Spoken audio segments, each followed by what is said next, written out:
and Annette.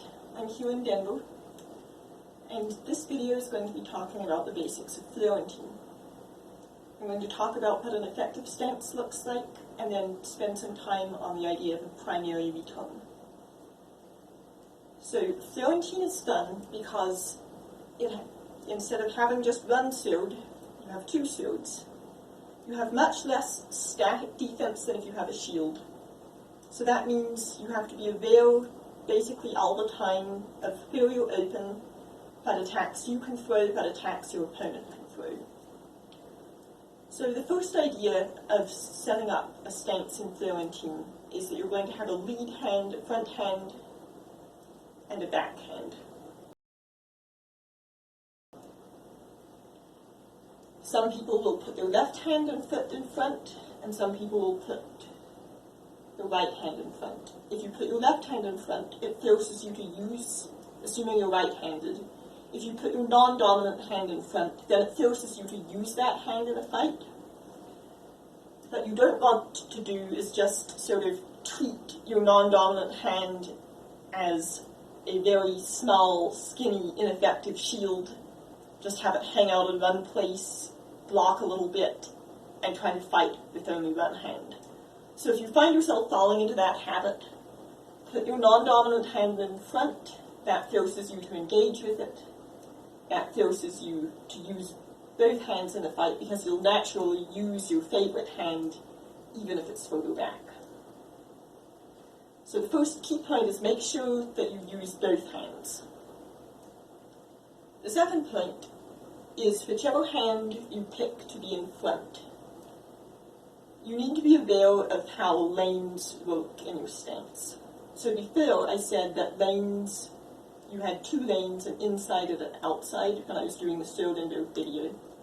In Florentine, you'll have an outside lane for each sword, and an inside lane that's between them. And you can close up your swords if you want to block off that inside lane.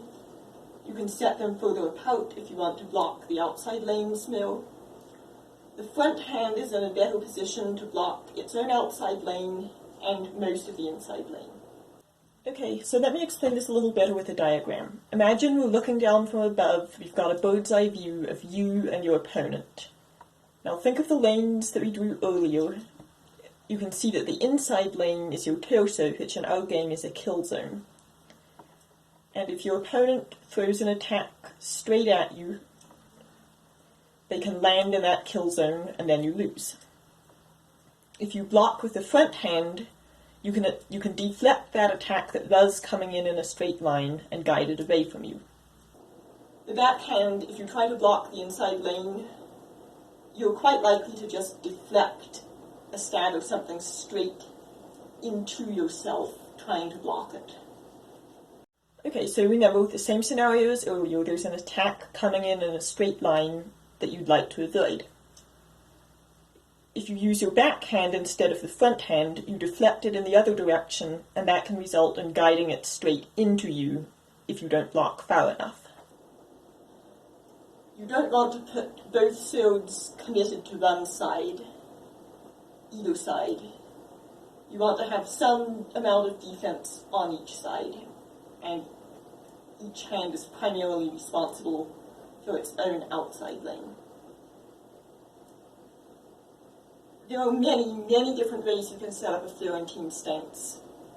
Everybody seems to have a different idea of what is the best way, but those are the basic ideas that go into all of them. The other thing about Florentine, as I said earlier, is that you don't have much of a static defense. That means anytime you throw a shot, you're more open to be encountered than if you're fighting sword and build.